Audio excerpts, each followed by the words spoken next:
Hi, welcome to the Upside. I'm your host, Paul Santinello. This is the show we talk about all the good things that are going on around Long Meadow and the world. Today, my guests from Lioness Magazine are Natasha Clark and Dawn Leaks. And today we're going to talk about what Lioness Magazine is, what you do, how you do it, and why you do it. And for those who remember watching the school committee and select board meetings, Natasha was the reporter from the Reminder covering us years ago. Mm-hmm. And as I said earlier, it looked like it was a death sentence every time you had to come to one of those meetings. So they'd be juicy sometimes. Yeah, no, I'm sure it's better. You can watch it at home now and watch them on TV. Right. You could have done it better, right? So let's start, first of all, and what intrigues me is that anytime I see something where people are trying to create something to help other people, I think it's a great thing. I mean, I really do. I like that because in this big world where a lot of people say, go get government jobs or, go and take, you go here or there, helping other people seems to be a way to help yourself in a way. I mean, I always found that, right? So why don't you tell me a little bit about what first of all, you guys are the co-creators of Lioness Magazine, right? Is that the right? So I'm the founding partner, and Dawn is our new partner for the new year, which is really nice and exciting, yeah. All right, so why don't you tell us why you started Lioness Magazine and what it does. So Lioness kind of got started because I started working with a variety of female entrepreneurs in a public relations capacity and doing a lot of women's conferences and such. And I noticed whenever they got together, they would share best tips and practices. And I was really naive. I was kind of like, why don't they just read Entrepreneur or Inc., because those were the publications that I read. And a few of them said, of course that they did, but that those publications were geared towards guys. And I never paid attention to that. So I kind of went back and looked at some articles and did some stalking and some Googling and stuff. And there was no mainstream magazine that solely focused on, women launching startups or looking to scale them. And I thought, of course, Eagle-based, I could do that, right? We could do that. And so I emailed some women that I knew and talked about Destiny. Dawn was actually one of them in the beginning. I have this idea, and if it existed, is this something that you guys would read?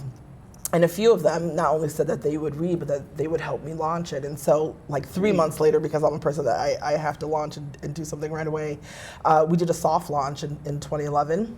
To see if anybody would even read it. I didn't know if anybody would. And people started reading it, and we started publishing it on issue.com. And then Valley Venture Mentors came along. They have a mentoring program for startups, and I went and we did some pivots and changes. And then last year we launched lionessmagazine.com for the first time. Okay.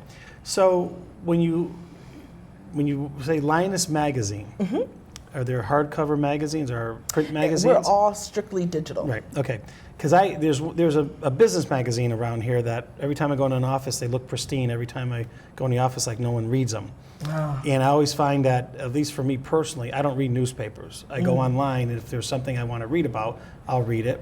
And if I don't want to read about it, then I don't go there to that particular site. So and that's why I think that the key is in today's, when you talk about entrepreneurs, and I work with Fran Tarkenton, who's a former Hall of Fame quarterback, he's a Hall of Fame quarterback, former football player, very big into mentoring and that type of thing. And everything that he talks about is digital, right? Because we're all busier today, and I don't know many people, when you used to go to work in the morning, you see people with the newspaper under their arm sitting at their desk having a cup of coffee, reading the paper. Right. I don't know anybody who does that. In my family, I know my kids aren't reading the newspaper. They might go to Mass Live, to Lioness Magazine or whatever, but they're not going to a traditional newspaper. So what's the and you worked for a newspaper. Your background is you worked. I grew up holding a broadsheet, wanted to write one. Yeah.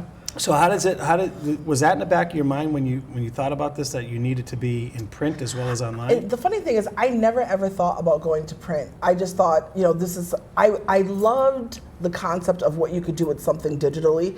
I mean, some of those platforms you can insert, Dawn and I were checking out some last month, video, actually in your digital magazine. So there's a lot of innovative things happening. And it wasn't until actually we would go out and network and talk to other entrepreneurs and startups, a few people said, would you guys ever go to print? Because there are people who are still reading print. And I'm not opposed to that maybe down the line, but it's not necessarily my particular focus in the beginning. Just because everybody, again, you're on your smartphone, you're on your tablet, and that sort of thing. Yeah. So now where does Dawn come in? Dawn! I Well, I mean, you're thought here, was you might like as well talk right. about it, You right? guys will say something, right? You Dawn drove. is going to elaborate more on what she does, but for me, Dawn was our missing piece because she has her own company, previously called Women of Confidence, and was doing some really, really kick butt stuff with women entrepreneurs. So, Yeah, so my background, well, I have a varied background, but what I was doing right before this merger was running my business, Women of Confidence, coaching. So I was a life coach for women entrepreneurs. So I'm helping them, while Natasha's giving them that really good news and information about how to do their startup, I was helping them, overcome any blocks they might be having, get really clear, get really focused, set good goals, and walking alongside of them, holding them accountable to reaching those goals. And so as we started talking, it just seemed to really make sense that we would come together, from the new lionessmagazine.com, which has not just the news and information, but also the coaching and accountability that women need to make it happen. Okay. So when you talk about, and I mean, I kind of dig the chick thing going on here, and I'm like, no, that's, I'm not insulted. Dust my shoulders. as the father of 2 daughters, and my goal was when they were born, I said I'm not going to treat them any different than if they were a boy, because it's the world is fair or unfair. It's meant to treat men are treated differently than women. I mean, just the way it is. Whether it's sports, job interviews, going to buy a car, Right. Okay, that kind of thing. Yeah. So, I see a difference where, and I don't know if it's a boy or girl thing, where my son is much more confident, say, let me go fix my car, and, watch a YouTube video and take care of it. One daughter's a teacher, the other one works as an administrative aide, so they know what they're doing, they have goals, they're focused kind of thing. But I also see that there's, especially in that segment, and especially with young women, there's that lack of confidence of maybe going into something because it's, things seem intimidated. And if you're raised in a way where you're supposed to be, you're a girl, be, dress nicer, don't get dirty kind of thing, that kind of stuff, then it kind of pushes you in a way that when you're trying to reach out, you don't have those things to do. And when I went to your website and, there's things on there, and I read a lot of things like Entrepreneur Magazine and, and motivational things. And what I love about stuff like that is it's not a judgment type of thing. It's just ways to improve yourself. And like I said, I'm a believer in that if you lift other people up, you get lifted up with them type of thing. But what have you found in terms of people that are reading your magazine? What's the feedback on that in terms of, is it helping? Is it, do you get that kind of feedback from people? Well, I'll let her speak to the coaching, Yeah. but on the news point, one of the things that I thought was funny is because, especially as an entrepreneur, you'll have your idea of what you want your product to be. So when we first started, I'm like, okay, we got to give them news, or these are the people that we have to interview. And then when we started doing some surveying and talking, a lot of women were like, well, first of all, we come to your website and we just feel good after. Okay. I went to go do a read aloud the other day. And this woman said, I know that I'm not your target audience, I'm not an entrepreneur, but I go there because I just feel like, I get this extra oomph for my day. And I was like, that's really dope. I didn't think about that. And so I think we've been trying to invest more in that. And I think Dawn and her work plays a large role in that too. Yeah, I mean, since we've been together, I definitely have heard that kind of positive feedback from people. But we've been doing we do events as well, not just have the magazine, we've done some local events. And so we just had our vision, Unleash Your Vision for 2016 party, really, at the end of December. And the feedback from that was amazing because we didn't we did some vision boarding, and we had Tara Missildine from Beloved Earth Company she's up in the Greenfield area. She came and she was our keynote speaker. But we really talked about giving people permission to dream, that confidence to say, okay, I want to do this and I want to go after this. Because a lot of times, I mean, just generally, you're right, there's a confidence gap between men and women.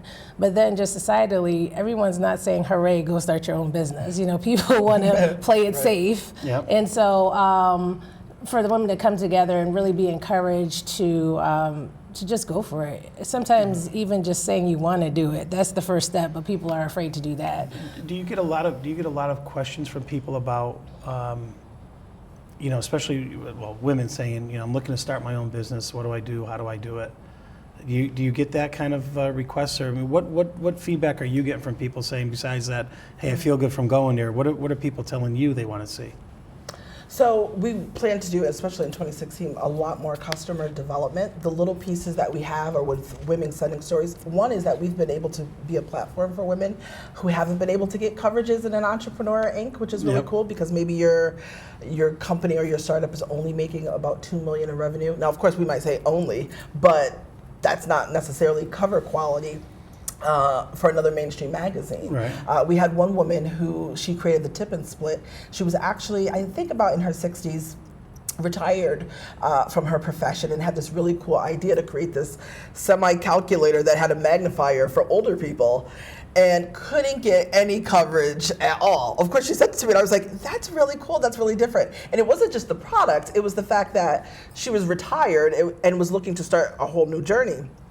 Long story short, she ended up getting coverage in us and ultimately ended up landing on QVC and wrote us back just to say, you guys were the first people who were willing to give us some ink, you know?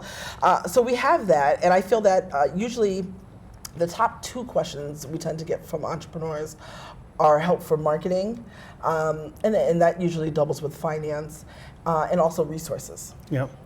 And then, because like I said, went to the website, you have a lot of things up on the toolbar or what to click on. You're going to get me in trouble because Don was just saying we need to take some things We have too off much, of a little bit too You much. could, it's just solely an observation. So Great. Thank you for I'm not saying trying to that. cause a rift in the partnership, Thank but so I'll interview each separately. That's what we're doing going forward. So the thing is, how much of that is original content that you're doing, and how much of it is associating, you're pulling in videos and content and stuff? So in our monthly magazine, that is original content. So usually, roughly, you can get anywhere between 10 to 15 pieces per month that is original content. Okay. And the other is curated content. I don't believe in reinventing the wheel. If your name's Susie Q and you're in LA and you're kicking butt and you already have a following with a great message, why am I going to try to mirror what you're doing? Let's pull your content over here. And those women have been really open to doing that. 99% of the people who are featured on the website, we've contacted you and said, we love what you're doing and we want to share it with our audience. Oh, neat. Yeah. So what's the next, you have something coming up? Or did I read it, was it the event that you just happened, right? But you have something coming up and A few things. things that Yeah. you want to talk about and let people know? Oh yeah, I'm like, this is It's like, what is happening? It's okay. We can talk about the do weather if have you want. things That's all right. coming up. It's only a magazine. Don't worry about it. Talk It's only a about whatever you livelihood. want to. Take it easy. So in line with some of the new coaching programs, I didn't mean to hit you with that out of the blue, but it's okay. Fair enough, because we just taled about all I the just tabs, have to Paul, laugh. so. Yeah, I was still thinking about the web. It's The like, yeah, website he's right. See, design. I got it on tape now. Validation. But we have some coaching programs coming up. So I'm certified in a few different coaching programs, but one of them is John Maxwell and his 15 Invaluable Laws of Growth. So we have some live virtual coaching programs coming up where women can come in and we'll work together through the book and we'll explore the 15 Laws of Growth. And they will, by the end, have a very solid growth plan for their lives. Because a lot of times people think growth just happens. They think, oh, if I just go along with life, maybe something challenging will happen and it'll force me to grow. But really, you have to be intentional about your growth. It doesn't work. We call that accidental growth, and it can happen. But really, you need to be intentional about your growth. And a lot of people have a lot of big goals for their lives. And sometimes we think, people set the same goal year after year for maybe resolutions or something, and then they never take action on them and never goes anywhere. But sometimes you need to grow in order to become the person you need to be in order to really tackle that goal. Yeah. So that's what we're addressing in the coaching groups, and they're going to be starting on February 9th. Okay, awesome. Mm-hmm. And everything, we're going to talk about it at the very end. We'll give the address again, but you can go to lionessmagazine.com, and again, there's plenty of stuff on the toolbar, but there's all the events will be listed and things like that. I want to ask you, because I'm self-employed, so I own my own firm, and I do retirement plan for people, but also my wife has her own business. And, when I went to be independent, which is either 9 or 10 years ago, I can't remember, but you figure you know how to run something because you worked in an industry, and then you go independent, you have one of those oh bleep moments where you say, oh. Yeah. How was that for you? So I started working for myself full-time in 2014. And first, the first 3 months, it was awesome, right? I was just taking baths at 2 p.m. because I could, right? But no, There's a lot of things. I felt like, first of all, when you talk about confidence and growth, you have to when you work for yourself, give yourself a timeline, right? And really structure your days, or you won't get any work done. So for me, it was finding the balance of, because I was working at home too, and not getting distracted, making sure that I had structure to my day. But in terms of business stuff, my God, I had to tackle QuickBooks, which is still an animal and a beast that I'm trying to get through, and learn how to manage my subcontractors and payments and checks and billings. And so it's been a learning process for me. And I try to stay genuine and authentic and honest. So as I learn things and discover things, I share them through Lioness Magazine. I'll write a column about it or share a quick video blurb. And then we do internships. So that was another animal that I had to tackle in terms of, setting up a program that was actually beneficial for college students. And then putting up with college students. They're awesome. They're great all the time. They're great, yeah. They are. Yeah. But yeah, that teaching piece, there's the teaching part of an internship. Yeah. You don't just get someone that's necessarily work ready. So Right. And as a coach, when you're dealing with the entrepreneurs, and what's your experience when you find that person that worked for however many years somewhere, even if they didn't, said everybody wants to start their own business until you find out all the back stuff, like you said, of what goes on in there. Right. That I haven't seen that so much in my clients, because most of my clients, they're working and have businesses on the side. But I can talk about my own experience, because I went full time with my coaching business last March. And yeah, because the admin, so trying to find that balance between the actual selling, getting more clients, the delivery of the service, and the administrative piece, invoicing. Because for a while I was doing stuff, but I wasn't invoicing, so I wasn't getting paid. And so I figured that out really quickly. Yeah. But Clients loved you for a while. They did. Oh, I thought that was a gift. No, actually, I need you to pay me. So, and that is quite the juggling act. If you're not ready in a position to have an administrative person or anything, you kind of have to figure out how to, and that's never been my shining point, like the admin things. So you have to figure out how to either get a volunteer or how to make it work, so that you're not spending really hours that you should be producing or money-making hours doing all this administrative things. And so I was able to figure out, who do I know that can really help me with some of this stuff, and even something as simple as maintaining your calendar, because people are emailing you, they're contacting you via Facebook, LinkedIn, email. Just trying to keep track of all the things that you're agreeing to can sometimes get in the way. I think one of my highest moments, I was sitting in Barnes and Noble's waiting for somebody, and they called me like, "Oh no, I'm at Starbucks." I just totally messed that piece up. So saying, who do I know that can help me with this, and then kind of getting some help in place. And most of the people that have the dream and want to be an entrepreneur and start a business are typically they're the big picture type of people, and not the little picture type of people. And I'm certainly not one of the administrative is probably the weakest link I have of myself. And so you try to, like you said, you try to deal with it and see how you can minimize the damage you can do to yourself. So when you mentioned Facebook and LinkedIn, that was one of the things I wanted to ask you guys, because you are internet based, you're an online magazine. What are the marketing? Excuse me. What areas are you marketing? And the big question I have for you is, do Facebook, LinkedIn, and those things make a difference? And are they as good as what they're reported? Because in politics, they say, you got to go social media. Well, if you use it social correctly. media to me and social media to my kids are two entirely different things. Right. Facebook is old school to them, right? So it's what's the Snapchat and there's the other one, Instagram and whatever. Yeah, right? Periscope. Yeah. So does social media, is it work as well as they say it works to get your message out? And is that as big a maintenance as the old newspapers? You put an ad in, cost you thousands of dollars or whatever. Sometimes, just shout out to newspapers. Newspapers ads still work for specific things. I'm still learning how to tackle social media. It makes a big difference in terms of connecting with your audience. The conversations on all of the platforms, though, are different, right? So Twitter, you're giving them a nugget of information, or I would say, when I want to know what's happening right now, I go on Twitter, because not only are things trending, but Twitter is all about the now, like what are you talking about right now at the moment, and participate in that conversation. Facebook, I feel like the conversation can be explored a little bit more depending on who you are and how you use it. But for me in Lioness Magazine, I'm still figuring out the best way to market ourselves on that platform. Yeah. So because basically we're still in startup mode ourselves, right? So a lot of things are trial and error. But social media, it can work, absolutely, but it kind of works as good as you do. You know what I mean? Yeah. And it works, and you have to figure out what your audience really wants to talk about.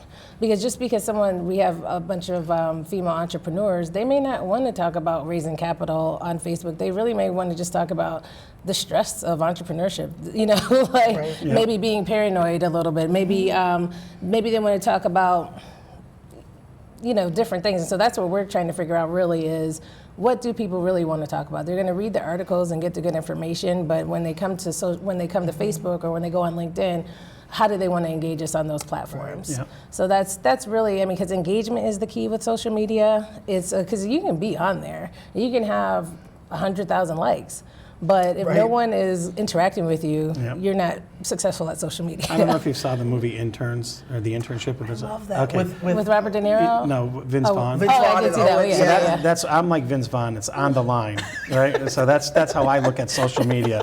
So I'm about as good as he is about that. So I love it. So if you talk about target market, what is it? Because entrepreneurs, I've got to imagine, first of all, I always go back and say people who are self-employed, most of them didn't have the vision to become self-employed. You started out doing something, you had a career, whatever it was, and you say, okay, and then something turned, whether it was a bad day at work or an idea that popped in your head and say, okay, this is something I can do, and whether it became full-time self-employed or part-time, whatever it was. Who are the people that are coming to Lioness Magazine? Is it young, old, in between? What is it? What do your demographics say of? Obviously you're marketing towards women, so right. But a lot of men actually still come check us out and sign up for the newsletter. I love positive. I love positive things. I love seeing, hearing bits and pieces about, whether it's a Tony Robbins kind of thing or whatever it is, where you're talking about being positive, because you can always be negative. That's just, there's way too easy to be negative. Yeah. It's a lot harder to be positive. So, but who's coming to your site to look at things, do you think, and do you see entrepreneurship more? You see younger people getting more entrepreneurial, because I think there's like a generational thing where they're just used to doing things on their own. I don't know. I'm just, well, it's funny. So, because we were just going over this the other day, our readership spans generally women between 25 and 40, but we figured out like the median age was about 34-ish. Okay. The number one city that we're read in is New York City. Really? Yeah. Usually 2 and 3 goes between Chicago and LA, and then we have London readers. And the funny thing is, on some months when I go on there, Long Meadow is like number 5 sometimes. I'm like, what? It's true. Wow. So that's really cool. I'm like, okay, people are tuning in over here. So the funny thing was, when I launched, I didn't know what it was going to be and who was going to read it. And then, so when you had major cities keying, and you still wanted to make sure that you were engaging your local area, right? Because I was like, well, I'm from here, and it's my hometown, and how do we engage them? And so when Dawn was saying that we were doing local events, I felt like that was an important key piece to still tie in the local community. But in terms of some of the women who respond to us, like I said, we had that woman who retired. I generally find that it's a lot of people who have day jobs and side hustles. And I don't know how Don feels about some of the people who've been signing up for some of our events, but I tend to find that that's who it is. People who are ready to take that leap, and they're looking for guidance on how do I transition from employee to self-employed. Yeah, because we run into so many people that they want something. I think people, the days of, I'm going to work this job for 35 years and retire are gone. Whether you want to or not. Whether you wanted to or not. And people are starting to realize that their companies maybe aren't as not to say aren't as loyal to them, but companies are looking at their bottom line and they're doing things that make sense for them. So people are understanding that the job security is not there, that and they're really looking for. Now they're starting to say, well, what do I want to do? If it's not going to be this, what do I want to do? And so people are looking for their next move. Yep. And so they're coming for that as well. I get a lot of that when I talk to folks. That's why coaching is like on the rise right now, because people are just like, I know I want to do something, but I don't know what. Yep. And then that's kind of where the coaching pieces come in. Yeah, and I think that when you're dealing with entrepreneurs, I mean, it's a very, like you said, you get that there's always a little transition. Mm-hmm. For me, it was because I couldn't transition because of how my industry works. It was either this or one or the other. Yeah. So it was both feet in, and having those. I mean, in the business, I knew how to operate the business, but it was all the little things that you had to do and take care of, and but when you look at when people have that vision or dream of where they want to go, and you can transition in it, I mean, it makes things a little bit easier. But then there's also that day where you say, okay, I'm going to cut it. And I don't know how you guys feel about that, but do you see the people coming to you and say, how do I cut that cord and just go 100%? I mean, you're a coach, you must see some of that more than others, say, I'm ready to take that step, or am I ready to take that step? Yeah, I most of my folks are, am I ready to take that step?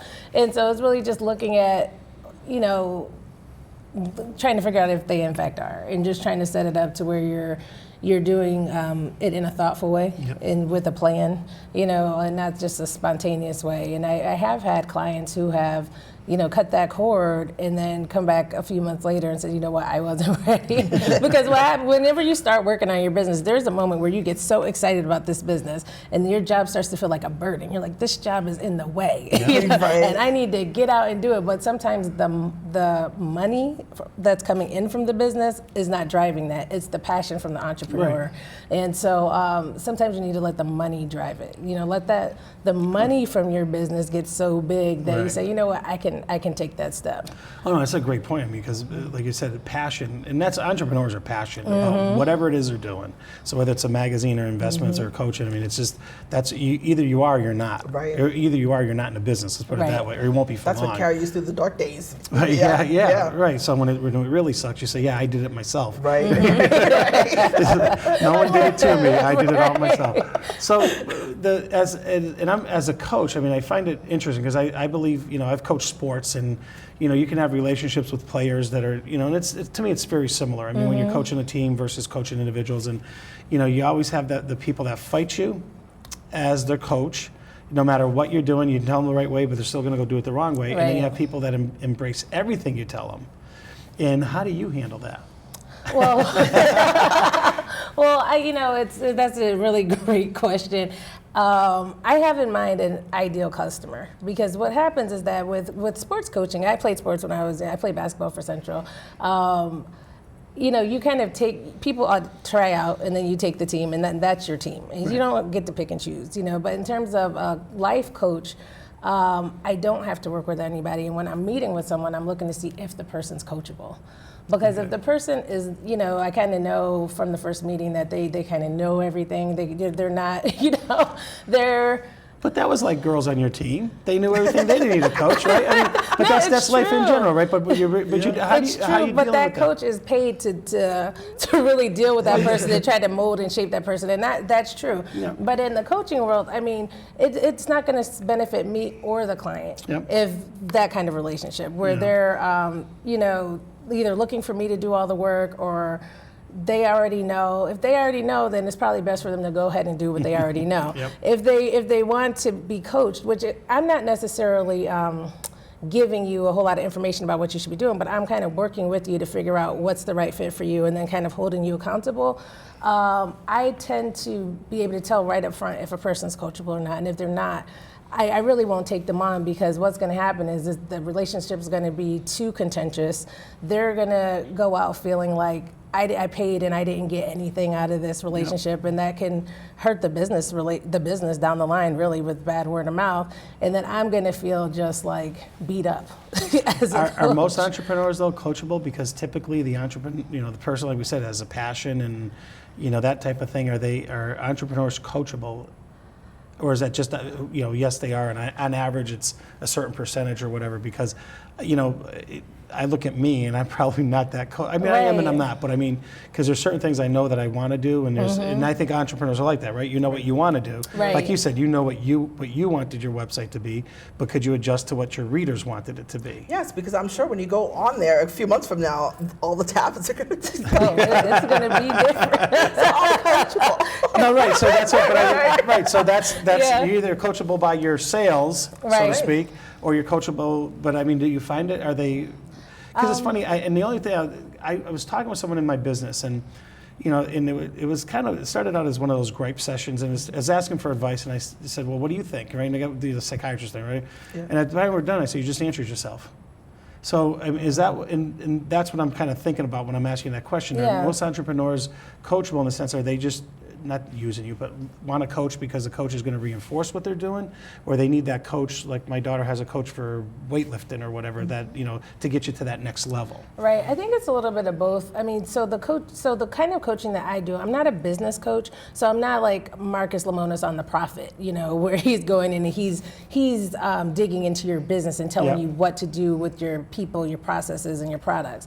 I am coaching you, like in terms of your motivation and the clarity of focus that you have, because you have 10 things that you want to do and you're just running around in a circle right now, but you're really trying to get there. And so I find that people, it's a mixed bag.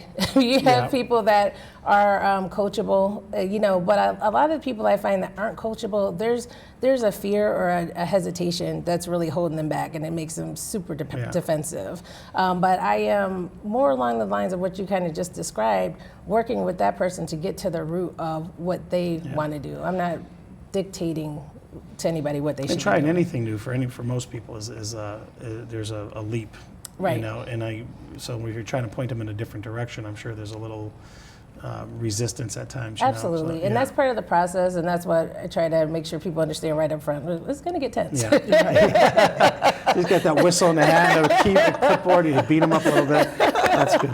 So what are the things that Lioness Magazine wants to do going forward, or that you're trying to do with it going forward? We have about a couple minutes, so. Yeah, so I'm really, really excited about 2016. With John coming on as partner, we're bringing a whole bunch of women programming and online courses and classrooms that we didn't have before. So we're going to rock some workshops. And we also got accepted into the Valley Venture Mentors Accelerator program. So over the next 4 to 6 months, we're really going to delve deep into our business and work on some foundational and structural things, and marketing and customer development and that sort of thing. And we are also bringing back our 5 Talk series for the Pioneer Valley. The first one will kick off in March in downtown Springfield. So I don't know if you want to add to that. Yeah, no, I mean, we're our plan for world domination will be put into effect, this year. Yeah. And so we're really looking forward to it. So where are you located physically? Besides your bathtub? No, Which is the best place Yes. to be, by the way, but nobody randomly is invited. Don actually has offices downtown on Main Street. Yeah, we have right on downtown 1242 Main Street, across from Mass Mutual Center. And what's amazing, when you say you're being read in New York and overseas and stuff, it's all operating out of here. Which is so dope. Western Yeah. Mass has a lot of really cool things happening. We get Yeah. a bad rap, I feel like, sometimes, but there's some really cool, innovative things going on. Yep, that's cool. So now, if people want to find out more, besides all the tabs on the toolbar, where do they go? To lionessmagazine.com, Okay. and we're on all social outlets. Okay, and if they want to contact you guys, you have contacts up there, contact us? type Yep, of and our thing? general email is info@thelionessgroup.com. Okay, so folks, this is one of those things that we like to talk about on the Upside. It's one of the positive things that are going on, not just in Long Meadow, but in the community at large. Go to lionessmagazine.com. You'll be surprised at what you see. Not that I didn't think something bad, but I mean, it's great content, and for someone who's an entrepreneur and loves that kind of stuff, I think it's a great website, and I think it's a great thing that you guys are doing, and I wish you all the best going forward. I think, and you don't need my wish, because I think you guys are doing great. Thank you so much. Thank Thank you you. for having us. Oh, you're Jim. welcome. You guys have a great day. Thanks for watching The Upside. You guys have a great day. We'll see you on the next show. Thank you.